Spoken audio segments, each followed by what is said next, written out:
reviewed by Grandson Julie from the UK. It is hard for me to know what to say about my grandma. I feel that I knew her, but at the same time I feel that I didn't know her as well as I should have or could have. But I know that the times we shared together meant a lot to me. When she was living in England at Auntie Vanna's house, I would visit her and she would always greet me with hugs and kisses. She would grab my face and tell me I needed a shave and ask what had happened to my hair. Tell me that I was going thin and needed to eat more, always said with a loving smile and an English sense of humor. We would watch the news on television and talk about what was happening in Sri Lanka. She would give me her opinions and break down the situation over there and debate with me like a professional political analyst. She was always learning it seems, voraciously absorbing information, and always reading the newspapers. Learning and education was something she clearly held in high esteem. Her ability to retain information so clearly always impressed me, as did her neat and immaculate handwriting in the birthday cards she would send me. She enjoyed imparting information and knowledge to me, and I was always eager to listen to what she had to say and teach. She would talk about her childhood growing up in Jaffna with such vivid clarity and sharp detail that I could see playing in front of me like a movie. Her going to school, teaching in school, the things that children used to get up to, the things my mom did as a child, all told with such loving fondness. I would always ask how mom was doing and tell me to take care of her. She would tell me to pray, work hard, and be a good boy, and it's still hear her words even now.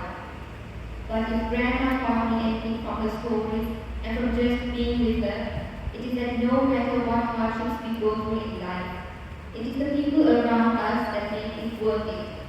People give us the strength to keep going on. The people you love and who love you, and that is what I will remember most from her.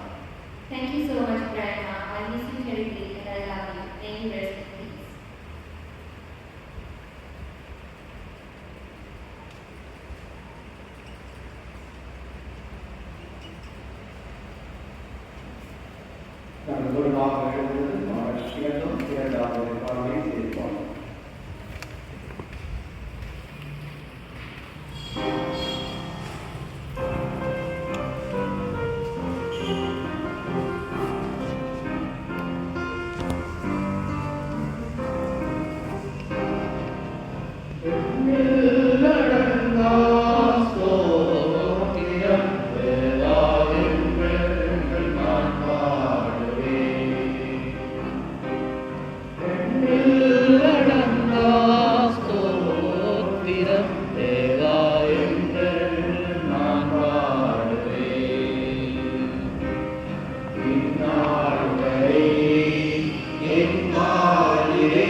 Very good morning, everyone. I'm Dr. Kaushambari Jeevan, the granddaughter of Mrs. Jairani Tyagarajan. I was indeed pleasant to spend some of my time with my grandma during her childhood when she was living with us in Vatican. I would like to recollect some of her memories. She's the one who made me start reading the newspapers from childhood. She used to buy the Sunday Times paper and keep the Sunday Times for me to read and do the activities. And whenever she comes across an article that she thinks that will benefit me, she will keep the paper party for me, and this habit of hers continued even after she went to the United Kingdom. Me and my brother used to collect stamps as a hobby, so she helped us collecting herself and sent those stamps to us. A disciplined lifestyle is what she had been advocating for, and just like how she had raised her children, she engraved exemplary values and wisdom on us as well. Love is shown, love is spoken, and she had really epitome of it, and sacrifices as well. There was a time when we went through an irreplaceable loss in our lives, losing a man who lived and loved us. That's my father. Since the time of his ailment, she had been a rock-solid support for me, and after his loss, even in the absence of him, she took care of us, myself, my brother, and my mother, in every possible way. She would never let me down, especially on the days I missed my father the most, like my birthday, and made sure that she was there to give the love that I would otherwise be getting from her. Like me, there are plenty of us here who can go on saying the deeds that she had done for each one of us. It is the life that we live that speaks for us after we lay down. She had lived the life uplifting others, and here I am, living my dreams, and that wouldn't have happened without her support. Rest in peace, Mama. We are eternally grateful to you. Thank you.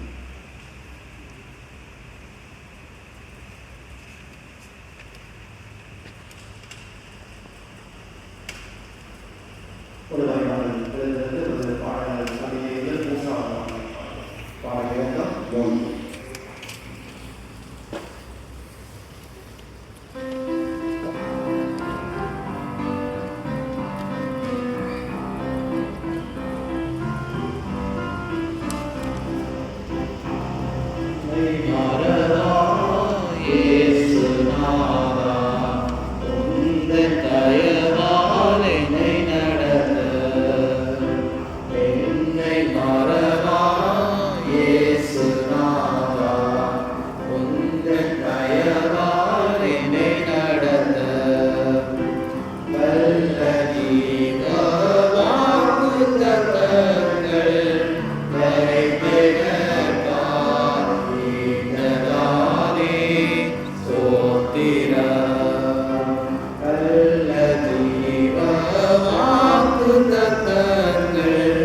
Hare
kingdom here. God blessed them and said to them, "Be fruitful and increase in number, fill the earth and subdue it.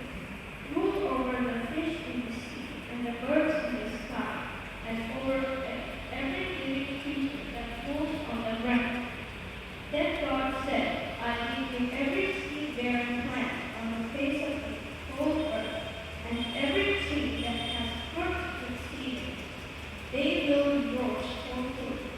And to all the beasts of the earth, and all the birds of the sky, and all the creatures that move along the ground, everything that has the breath of life in it, I give every green plant for food." And it was so. God saw all that he had made, and it was very good. And there was evening, and there was morning, the sixth day.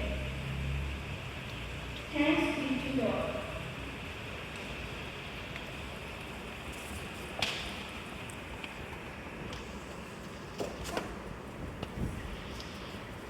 கர்த்தருடைய வசனத்திற்காக நாங்கள் யாரும் திறந்துள்ளோம்.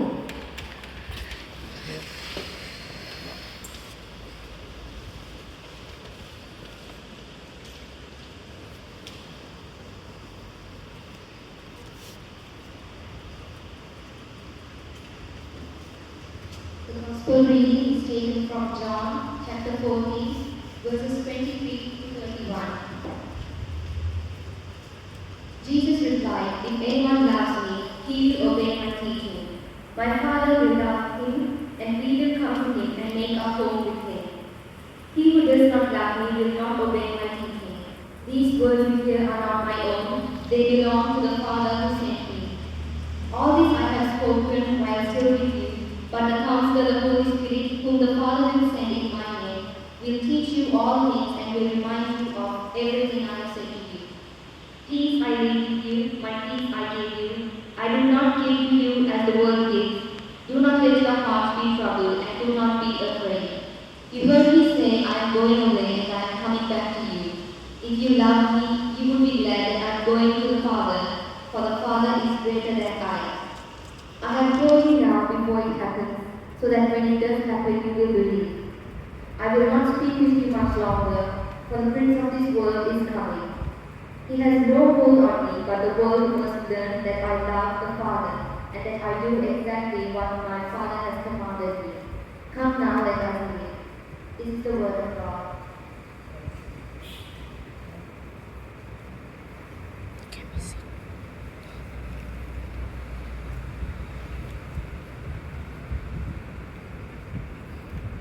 அன்பின் ஆண்டவரே, இந்த மதிய வேளையிலும் உடைய காலத்திலே அமர்ந்திருந்து எங்கள் வாழும் அந்த பெரிய அம்மாவுடைய வாழ்வை நாங்கள் நன்றி செலுத்தி எங்களை ஆராய்ந்து பார்க்க உம்முடைய சீரன் என்ற இந்த வேலைக்காக நாங்கள் கொடுக்கிறோம். எங்களுடைய யாருடைய சிந்தனை சன்னிதானத்திலே பிரியமாக இருப்பதாக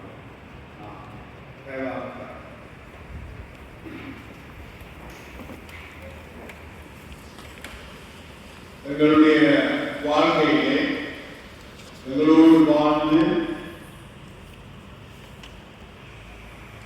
கிறிஸ்துவுக்கு வந்த சாட்சியான வாழ்க்கையை வாழ்ந்து 100 வருடங்கள் இந்த பூரக வாழ்க்கையை அனுபவித்து எங்கள் மத்தியிலே ஒரு சாட்சியான வாழ்வை கொண்டு போன பெரிய அம்மாவை அவர்களை நாங்கள் நினைவு கூர்ந்து ஆண்டவருக்கு நன்றி எடுக்கின்ற வேளையிலே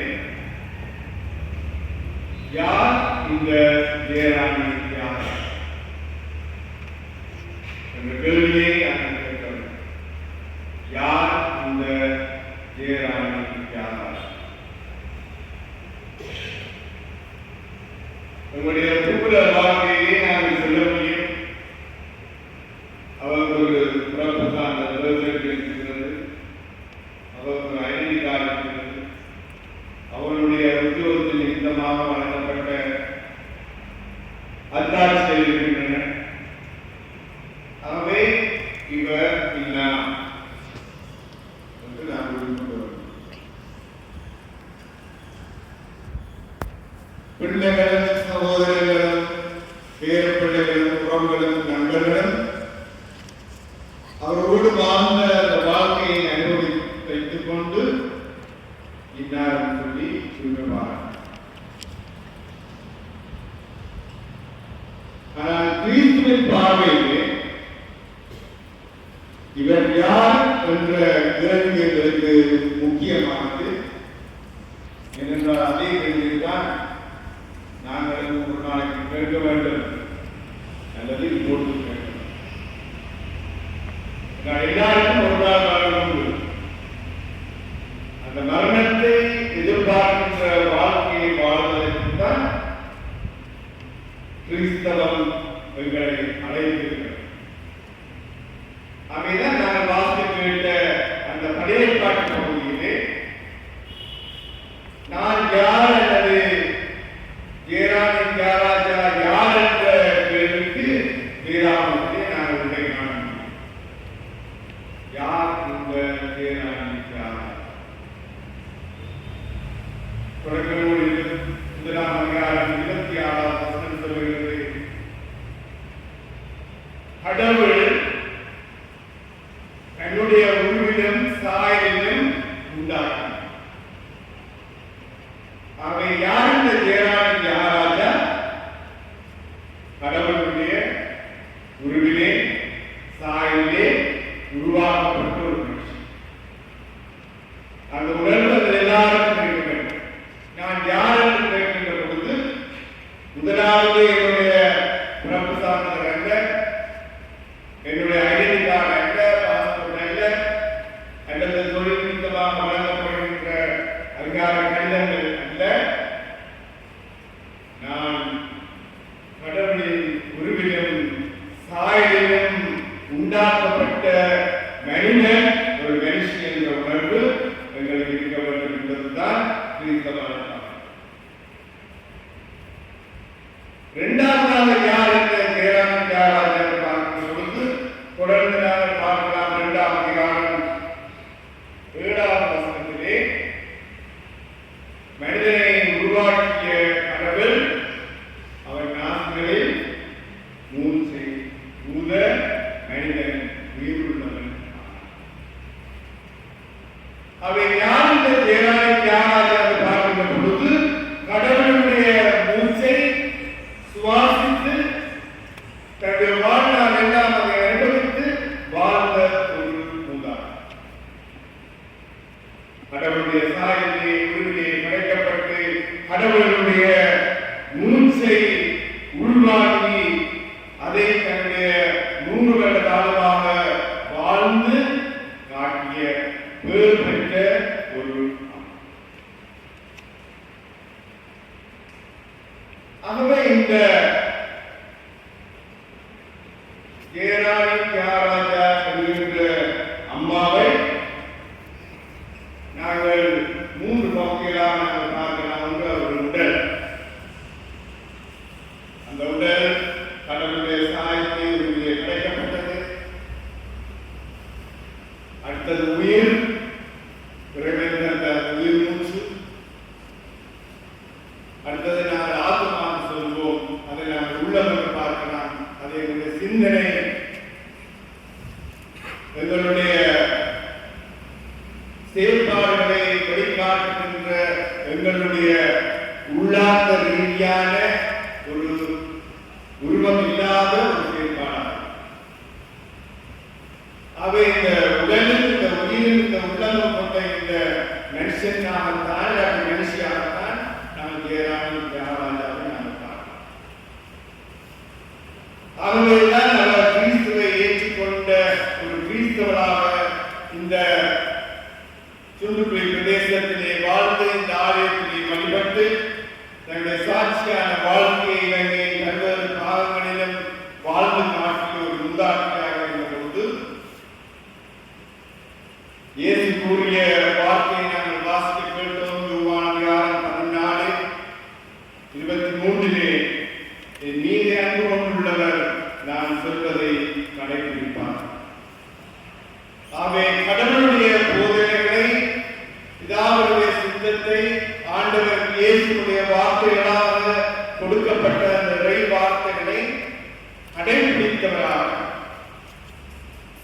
அதை தூய ஆவியின் உதவியோடு கற்றுக்கொண்டவராக ஆண்டவர் கொடுத்த அமைதியை, சந்தோஷத்தை, சமாதானத்தை அனுபவித்தவராக ஆண்டவரிடமிருந்து பெற்ற அன்பை மற்றவர்களோடு பகிர்ந்து கொண்ட ஒரு மூதாட்டியாக இந்த ஜெயராணி தியாகராஜாவை நாங்கள் பார்க்கிறோம். இதே அளவில் தான் எங்களுக்கு ஆண்டவருடைய சாயலை படைக்கப்படும். ஆண்டவருடைய ஜீவ சுவாசத்தை நாங்கள் சுவாசித்து உயிரோடு வாழ்ந்து கொண்டிருக்கின்ற பொழுது ஆண்டவருடைய வார்த்தைகளை, கட்டளைகளை கடைபிடிக்க வேண்டிய பொறுப்பு எங்களுக்கு கொடுக்கப்பட்டிருக்கிறது. தூய ஆவியின் துணையோடு அந்த கட்டளைகளை, அந்த வார்த்தைகளை கற்றுக்கொள்ளும்படியான ஞான அறிவு எங்களுக்கு கொடுக்கப்பட்டிருக்கிறது. அவர் தருகின்ற அமைதியை, சந்தோஷத்தை, சமாதானத்தை அனுபவித்தவர்களாக ஆண்டவர் காட்டிய அன்பை மற்றவர்களுக்கும் காட்டுவதற்காக நாங்கள் அமைக்கப்பட்டோம். ஆகவேதான் அவர் பேசியிருக்கின்ற பொழுது எபேசியர் 2:22 சொல்கிறார், நீங்களும் அவரோடு இணைந்து தூய ஆவி வழியாக கடவுளின் உறைவிடமாக கட்டப்பட்டது. அவை யார்? இந்த ஜெயராணி தியாகராஜா ஆண்டவரோடு இணைந்து தூய ஆவியின் வழியாக ஒரு கடவுளின் உறைவிடமாக வாழ்ந்தோர்.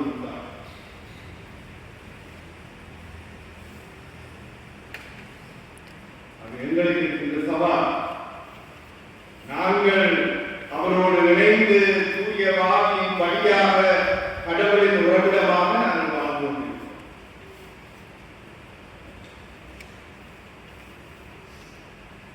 கிறிஸ்தவருக்கு கொடுக்கப்பட்ட அழைப்பாக இந்த அழைப்பை ஏற்றுக்கொண்டபடினாலே தான் நாங்கள் பிதாகுமார பரிசுத்தாவியின் நாமத்தினாலே திருமுழுக்கை பெற்று, பிதாகுமார பரிசுத்தாவியின் நாமத்தினாலே நாங்கள் திடப்படுத்தலை பெற்று, ஆண்டவர் தந்த கட்டளையின் வார்த்தைகளை, ஆண்டவராம் இயேசுவை நாங்கள் நினைவு கூர்ந்து அவருடைய உடலா மத்தத்தையும் உதிரமா ரசத்தையும் திரு கூடாக நாங்கள் உட்கொண்டு ஆண்டவராக இயேசுவோடு வாழ்ந்து கொண்டிருக்கிறோம் என்ற அடிப்படையிலே வாழ்கின்ற ஒரு கூட்டமாக அந்த வாழ்க்கை வாழ்ந்து இறைவனுடைய ஆசீர்வாதத்தை பெற்றவர்கள், இறைவனுடைய அமைதியையும் சந்தோஷத்தையும் சமாதானத்தையும் பெற்று 100 ஆண்டு காலமாக வாழ்ந்து அமைதியோடு ஆண்டவரிடத்திலே தன்னுடைய ஆவியை ஒப்புக் கொடுத்த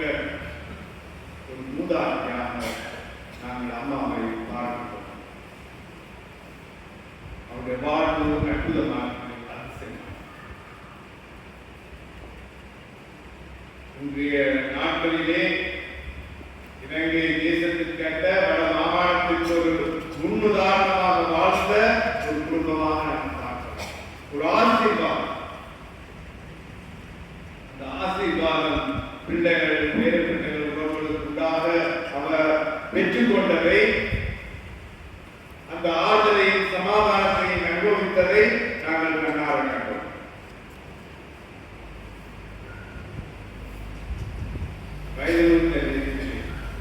அந்த அம்மாவோடு இருந்து தங்களை வளர்த்த அந்த தாயாரை தாங்கள் தன்னை பாதுகாக்க வேண்டும் என்ற அந்த உன்னத நோக்கோடு பிள்ளைகள் தங்களுடைய முறையெடுத்து தாயாரோடு இருந்து தாயாரை மகிழ்ச்சிக்குள்ளாக்கி ஆண்டவருடைய திட்டத்தை பூர்ணப்படுத்திய அந்த பிள்ளைகளும் அவருடைய உறவுகளும் பேர பிள்ளைகளும் தேவனாலே ஆசீர்வதிக்கப்பட்டவர்களாக இந்த நாளிலே நாங்கள் மகிழ்ச்சியோடு நாங்கள் ஆண்டவருக்கு நன்றி செலுத்த முடியும். ஒரு புனிதமான வாழ்க்கையை வாழ்ந்து காட்டிய அந்த அம்மையாரை வாழ்கிறோம். நாங்களும் அவருடைய சாயலிலே படைக்கப்பட்ட மக்கள், அவருடைய ஜீவ சுவாசத்தை சுவாசிக்கின்ற மக்கள், அவருடைய கட்டளைகளின்படி நடந்து தூய ஆவியின் உதவியோடு கற்றுக்கொண்டவர்களாக விலன் கொண்டவர்களாக ஆண்டவர் வாழ்கின்ற உறைவிடமாக இருக்கிறோம் என்பதை உணர்ந்து எங்களுடைய கிறிஸ்தவ வாழ்க்கையை நாங்கள் வாழ்வோம். அன்று ஆண்டவரே, நீ தந்தை இந்த மாண்ட வாழ்வுக்காகவும் நன்றியோடு சொல்கிறோம். நீ தந்தை இந்த மாண்ட வாழ்வு உங்களுடைய திட்டத்திற்கு அமைவானது என்ற அந்த விசுவாசத்தின் நம்பிக்கையோடு உங்களுடைய பாதத்தில் இருக்கின்றோம். உங்களுடைய சாயத்தை நாங்கள் உருவாக்கப்பட்டிருக்கிறோம். உங்களுடைய ஜீவ சுவாசத்தை நாங்கள் சுவாசித்துக் கொண்டிருக்கிறோம். உங்களுடைய கட்டளைகளின்படி நாங்கள் வாழ்ந்து அதை கடைபிடித்து தூய ஆவியானவரின் துணையோடு நாங்கள் அதை இன்னும் அதிகமாக பெற்றுக்கொண்டு தூய ஆவியின் அனுபவத்தோடு வரங்களோடு கனிகளோடு நாங்கள் வாழ்ந்து அயலவரிடத்திலே அனுபவித்து நீர் வாழுகின்ற ஒரு ஆலயமாக நான் இருக்க நீர் தெரிந்து கொண்ட இந்த வாழ்வுக்காக நான் கொண்டிருக்கிறேன். பெரிய அம்மாவுடைய வாழ்க்கைக்கு நான் மண் செலுத்துகிறோம். நீர் எங்களுக்கு மீதமாக தந்திருக்கின்ற இந்த ஜீவிய நாட்களிலே நாங்கள் உமக்கு உகந்த உரண்டமாக இருக்கிற எங்களை இந்த திருக்கணத்தில் ஒப்புவிக்கிறோம். எங்களை ஏற்றுக்கொள்ளுங்கள், எங்களை கரப்பிடித்து வருகின்றனர். இயேசுவின் நாமத்தில் ஜெபிக்கிறோம்.